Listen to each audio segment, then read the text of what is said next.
회군입니다. 회군. 기사 같이 보시죠. 임종석, 왕십리 회군입니다. 임종석 실장. 저희 어제 따끈따끈하게 어제 방송할 때 불과 몇 시간 전에 임종석 전 실장이 SNS 글을 올렸습니다. 당의 결정을 수용하겠습니다라고 해서 올렸습니다라고 말씀을 드렸어요. 근데 그런 결정에 대해서 왕십리 회군이다. 공천 배제 결정 나고 당일 저녁 유세를 가는 곳이 왕십리였죠. 왕십리 정유세까지 하고 결국은 회군한 거 아니냐라는 얘기인 겁니다. 어제 새벽 6시 38분이었었나요? 그때 올라온 글을 좀 같이 보겠습니다. 이렇게 딱 한 문장 올렸습니다. 당의 결정을 수용합니다. 그래서 어제 저희가 이 얘기를 하면서 뭐라고 했느냐. 오늘 임종석 전 실장이 어떤 입장을 내비칠지가 상당히 좀 관건이다. 주목이 된다라는 말씀을 드렸어요. 그런데 직접 입을 열진 않았지만 SNS에 어제 오후에 이런 걸 올렸습니다. 뭐냐. 4월 10일 윤석열 정권 심판의 날 어제 오후 2시 9분쯤에 올린 글이에요. 그리고 명확하게 파란색 바탕에 더불어민주당 마크가 빡 찍힌 지금 이 사진이라 그래야 되나요? 이 그래픽을 올렸습니다. 환하게 웃고 있는 본인 모습도 같이 넣어서 지금 올렸어요. 이거는 민주당 승리를 위해서 한 팀으로 가겠다라는 취지라는 게 굉장히 명확하긴 한데 근데 서영주 대변인님 네. 온도차가 너무 급작스러워서 약간 적응이 잘 안 됩니다. 회군이라는 표현 조선일보 썼거든요. 왜 갑자기 방향을 튼 거죠? 아니 늘 저렇게 임종석 전 실장 웃고 있었어요. 네, 페이스북 저게 바뀐 게 네. 갑작스러운 게 아니라 이제 본인이 성동갑에서 선거운동을 할 때 아마 저게 페이스북 바탕일 거예요. 거기에서 저런 바탕을 깔았는데 네. 뭐만 바뀌었냐면 중성동갑 출마 예비 후보 그것만 지금 드러낸 사진입니다. 그러니까 지금 이제 현재 임종석 전 실장 자체가 네.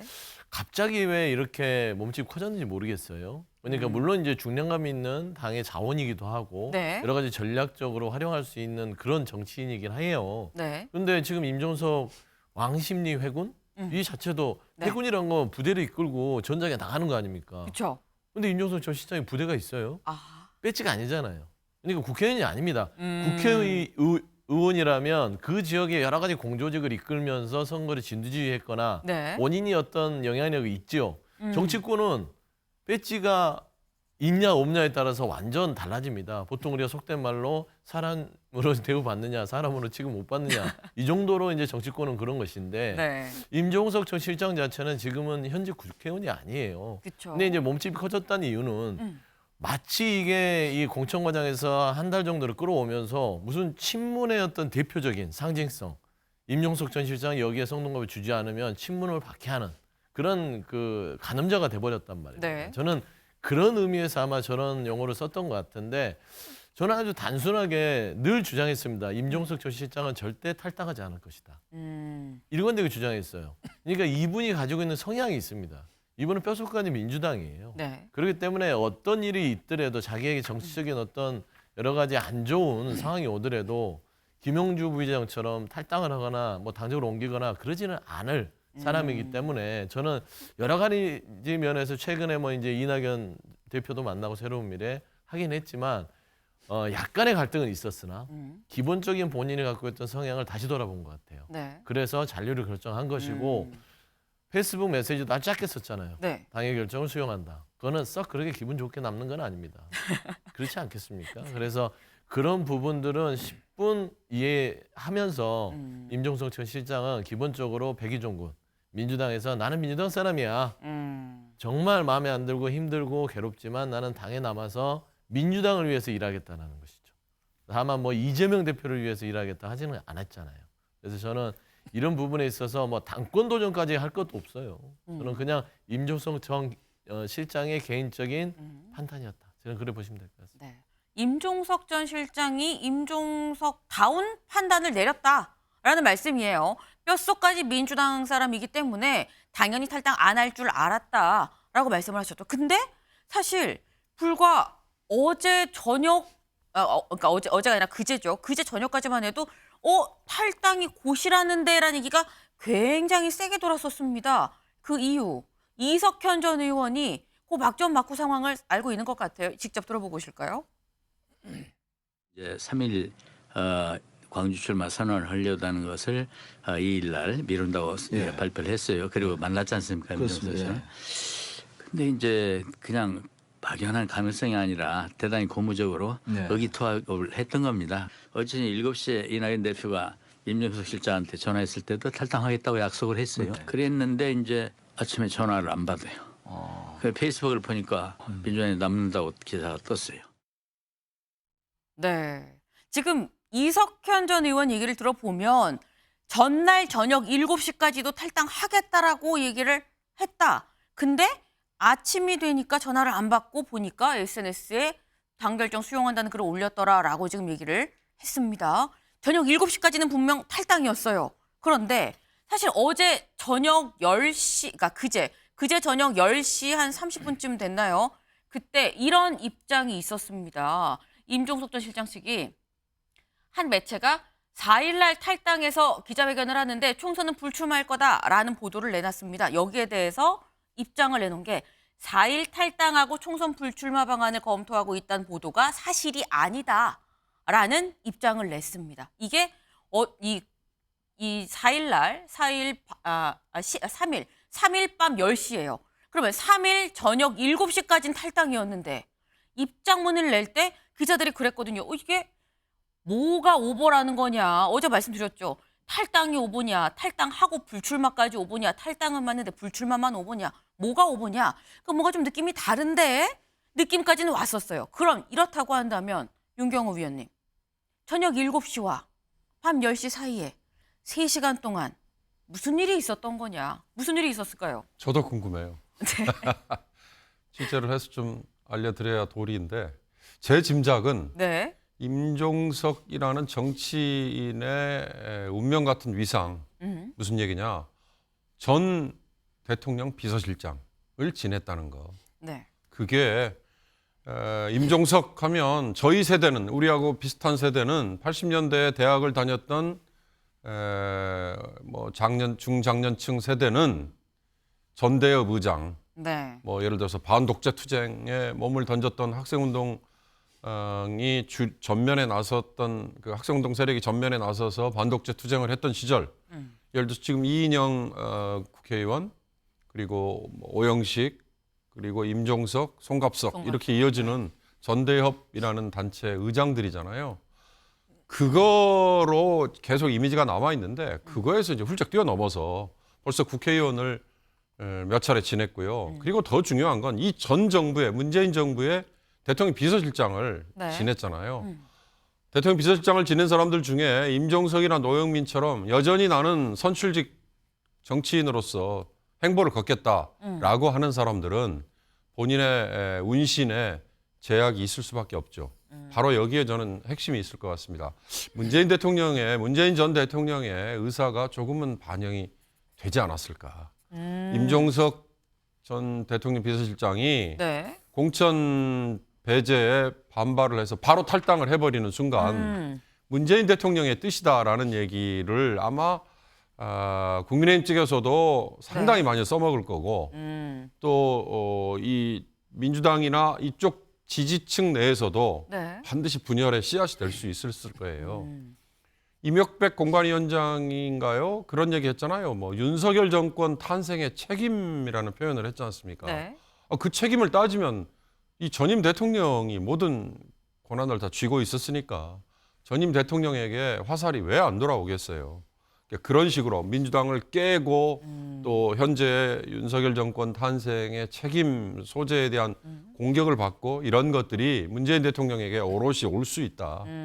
그런 우려나 의견이 전달이 되지 않았을까. 그 밤에. 전 그렇게 분석합니다. 그 3시간 상간에 추측컨대 혹 문재인 전 대통령의 의중이 우려가 전달이 된 건 아니겠느냐라는 말씀을 하셨어요. 오늘 중앙일보 8면 기사가 그게 있습니다. 네.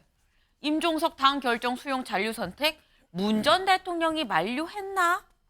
만류했다는 아니에요. 만류했나? 입니다. 지금 이런 전망들이 나올 수 있는 부분이라는 거죠. 윤영걸 대표님 어떻게 보십니까?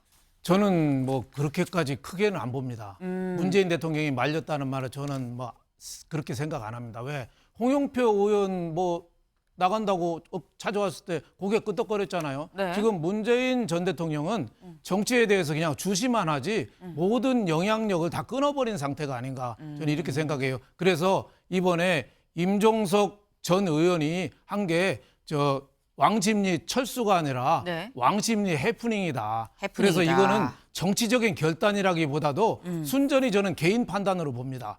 첫째 이유는 네. 당선 가능성이 아무리 생각해도 안 된다는 거죠. 그 3일 날 광주시장 만나러 강기정 시장 만나러 갔잖아요. 네. 광주 민심은 들어봤잖아요. 사실 그래요. 쉽지가 않아요. 새로운 미래 나오는 이낙연 대표만 해도 광주 쪽에서 인근에서 전라남도에서 국회의원을 여러 번 했고 네. 전남지사도 했는데 임종석 전 의원은 초등학교 전에 서울 올라와서 서울서부터 초등학교 다닌 분이에요. 네. 아마 고향이 장흥 임시라는데 장흥도 아마 내비 키고 찾아가야 될 거예요. 그 정도로 거기랑 연고가 없습니다. 그러니까 아무리 생각해도 당선 가능성이 없는 거죠. 네. 저는 그거 하나랑 더 큰 거는 뭘로 보느냐. 본인의 사법 리스크죠.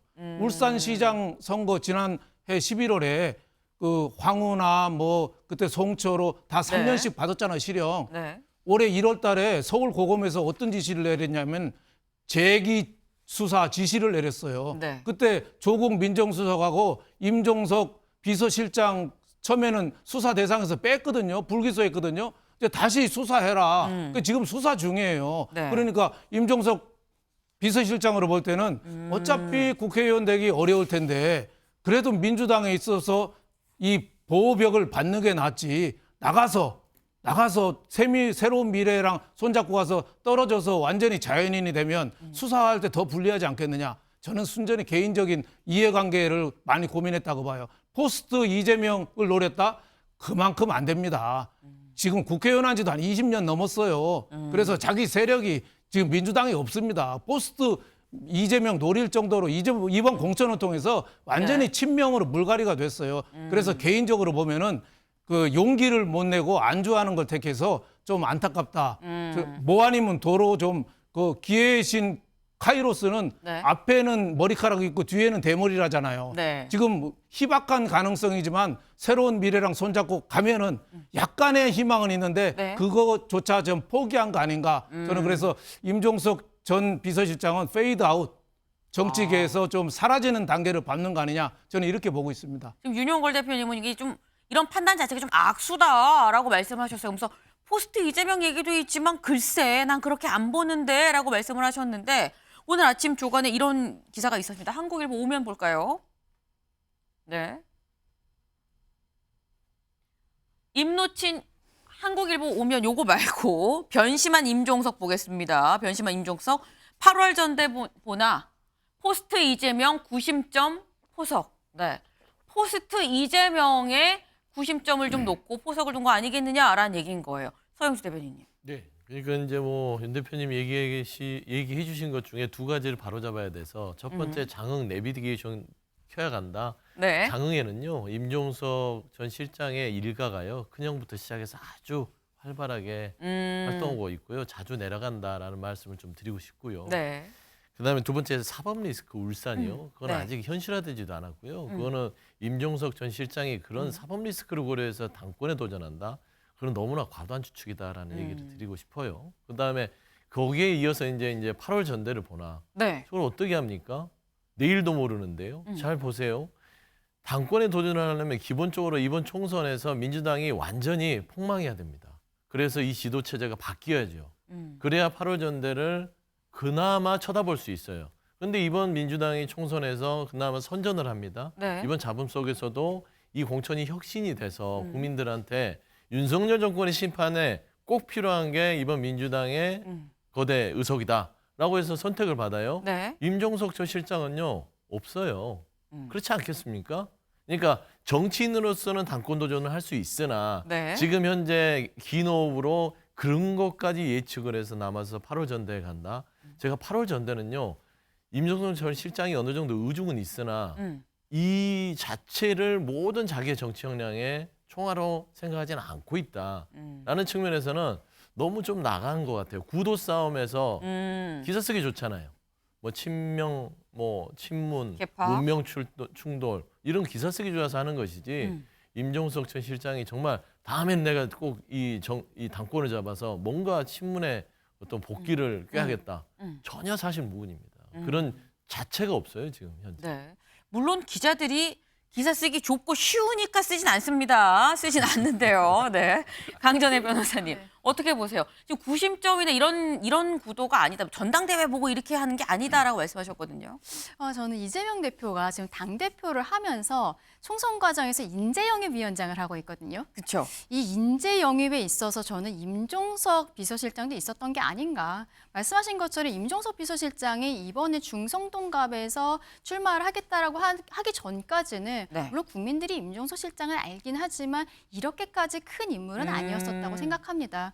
지난번에 한동훈 법무부 장관 시절에도 그 키워준 것이 민주당이었다라고들 보고 있잖아요. 지금 비대위원장까지 되어 있고요. 네. 이재명 대표의 어떠한 안티테제로서 다른 인물들이 커가는 모습이 있는데 네. 저는 거기에 있어서 지금 민주당 내에서 임종석 실장이 이재명 대표 덕에 많이 컸다고 생각을 하고요. 이번 총선에서 민주당이 승리를 하던 승리하지 못하던 간에 네. 이 공천 과정에서의 잡음이라든지 당을 조율하는 능력 여기에 있어서 이재명 대표에게 분명히 당원들이 많이 실망을 했다고 생각을 합니다. 그래서 저는 임종석 실장의 8월의 전당대회에 있어서는 아마도 그 부분을 생각하고 있을 것이다라고 보고요. 근데 하나 더 생각해야 될 거는 과연 정말로 임종석 실장이 문재인 전 대통령의 전화를 받았는가? 아까 말한 그 3시간 사이에요. 네. 거기에 대해서는 어제 홍영표 의원이 문재인 전 대통령을 예방했다라고 언론에 보도가 나왔는데 네. 홍영표 의원 같은 경우에도 지금 본인의 거취에 대해서 아직까지는 함구를 하고 있습니다. 그 부분이 드러나면은 또 조국혁신당의 경우에도 조국 전 장관이 창당을 하는 과정에 있어서 그 전에 문재인 전 대통령 예방하기도 했었잖아요. 이런 부분에 있어서 정말로 문 대통령이 어떠한 이 총선 과정에서 뒤에서 의견을 조율을 하고 있는지 여부는 네. 아마도 홍영표 의원이 이번에 어디로 가는 것인가, 본인의 거취를 어떻게 결정하는 것인가에 따라서 조금 더 보일 것으로 보이고 지금 30의원 등 해서 뭐 민주연대라고도 하고 민주연합이라고도 하고 있는데 그 의원들의 거취도 거기에 따라가지 않을까라고 생각을 합니다. 네. 임종석 전 실장 말고 홍영표 의원도 있고 서른 의원도 있기 때문에 다른 의원들의 이른바 친문으로 꼽히는 다른 의원들의 행방까지 좀 같이 봐야 되는 거 아니겠느냐. 네, 윤경호 의원님 짧게. 30초만 하나 추가만 하면요. 네. 문재인 대통령이 나서서 조율을 했다 이런 정도가 아니고 문 대통령의 성향상 그렇게 할 인물도 아닐 거예요. 다만 아까 제가 전제를 말씀드렸잖아요. 임종석이라는 정치인은 문재인 대통령의 비서실장을 했잖아요. 떼고 볼 수 없다. 비서실장을 했다는 그 이유 때문에 운신의 폭이 제한돼 있다. 거기에 문 대통령의 의중이 반영될 수밖에 없다. 그 얘기입니다. 알겠습니다. 다시 한번 첨언을 또 해주셨어요. 관련해서 오늘 만평이 이게 있었습니다. 볼까요? 네. 이삭 줍는 여인. 어제도 저희가 사실 요 비슷한 만평이 있었습니다. 그때 여기 낙연 지금 뒤통수가 보이죠? 뒷모습입니다. 근데 어제는 밝게 웃고 있는 얼굴이었었어요. 여기가 웃으면서 씩 웃고 있는 모습이고 여기 제목이 줍줍이었습니다. 서른이도 죽고, 네, 뭐 종석이도 죽고, 뭐 그러면서 그런 그림이었었는데 비슷한 그림인데 오늘은 어라예요. 네, 어라 이게 안 뽑히네입니다. 민주당 잔류 임종석 지금 뽑히지 않은 이 이삭 하나가 임종석 실장이다라는 겁니다. 네, 그럼 지금 이 상황에서 이낙연 전 대표는 어떤 생각이겠느냐가 궁금해집니다. 이낙연 전 대표한테는 그럼 미리 저 잔류합니다라고 얘기를 했던 것이냐. 다음 기사 볼까요? 네, 이낙연, 임종석 접촉 묻자 사람인데 연락은 하겠죠. 라고 얘기했습니다. 직접 들어보시죠. 임 실장이 먼저 연락한 것이 맞습니다. 사람인데 연락은 하겠지요. 단지 오늘 아침에는 전화가 통하지 않습니다. 네, 강전혜 변호사님. 네. 사람인데 연락은 하겠죠. 이 얘기인즉슨 연락 안 하면 사람도 아니야. 약간 이렇게 들리기도 하거든요. 지금 왜냐면- 약간 좀 기분이 썩 좋지는 않아 보입니다. 네, 왜냐하면 이낙연 대표 입장에서는 이번에 제3지대로 가면서 참 고난이 많은 것 같습니다. 뭐 다들 기억하시겠지만 이준석 대표와의 갈등, 그래서 개혁신당으로 함께 하다가 법적으로 합치기 전에 이제 헤어지지 않았습니까? 그 과정에서 굉장한 내상을 입었던 것이 사실이라고 보이고요. 그리고 그 이후에 호남 쪽에서 이제 본인이 다시 한번 재기를 노려보고 있는데 임종석 실장을 만나기 위해서 이낙연 대표가 본인의 호남 출마 선언조차 연기를 한 것이 알려지지 않았습니까? 그런데 생각과는 달리 갑작스럽게 연락도 두절되고 그러면서 민주당에 남겠다라고 이야기를 한 것인데 글쎄요, 저기에 대해서 이낙연 대표는 굉장히 서운한 마음은 있겠습니다만 네. 새로운 미래가 스스로의 어떤 그 원동력으로서 스스로가 살아남기가 좀 어려운 부분이 있기 때문에 임종석 실장이 더욱 그런 결정을 하게 된 것이 아닐까라고 생각합니다. 아까 이석형 고문이 뭐 타 방송사에 나와서 뭐 이런저런 이야기를 하면서 저녁에 7시까지는 탈당한다고 했는데 그다음에 네. 연락이 끊겼습니다. 이러한 이야기를 한 것은 저는 조금 부적절했다고 봐요. 그러한 이야기를 함으로써 오히려 국민들 입장에서는 새로운 미래와 이낙연 대표가 민주당 의원들에게 그리고 민주당 그 원외 인사들에게 별다른 영향력을 행사하지 못하는구나라는 오히려 그런 감정을 가질 수가 있거든요. 조금 부적절했다고 생각하고 이낙연 대표가 호남에서 지금 출마하는 것도 어느 지역 할지도 아직 결정하지 못하지 않았습니까? 네. 굉장히 답답한 상황일 텐데 여기에 대해서 임종석 실장에게 서운해하기보다는 새로운 미래가 스스로 좀 살아나는 방안을 강구하는 것이 좋지 않을까라고 생각을 합니다. 네. 새로운 미래가 홀로 서기를 좀 더 신경을 써야 될 그런 타이밍이 아니겠느냐라는 말씀을 하셨어요. 그러니까 뭐 이삭을 지금 줍줍할 때가 아니다라는 말씀을 하셨습니다. 지금 임종석 전 실장이 회군을 하면서 사실 이낙연 전 대표는 상당히 약간 좀 상심해 있을 수 있는 그런 상황입니다. 하지만 반대로 힘이 나는 사람이 있죠. 누구냐? 이재명 대표일 겁니다. 국민일보 3면 볼까요? 임종석 탈당 직전 회고에 이재명 고맙게 생각, 힘 합쳐야. 직접 들어보시죠. 본인으로서는 받아들이기 어려운 힘든 상황이었을 것입니다. 충분히 이해합니다. 그럼에도 불구하고 당의 결정을 존중하고 또 수용해 주시는 것에 대해서는 매우 고맙게 생각합니다. 어려운 결단이었을 것입니다. 아직은 뭐 구체적으로 생각해 본 게 없습니다.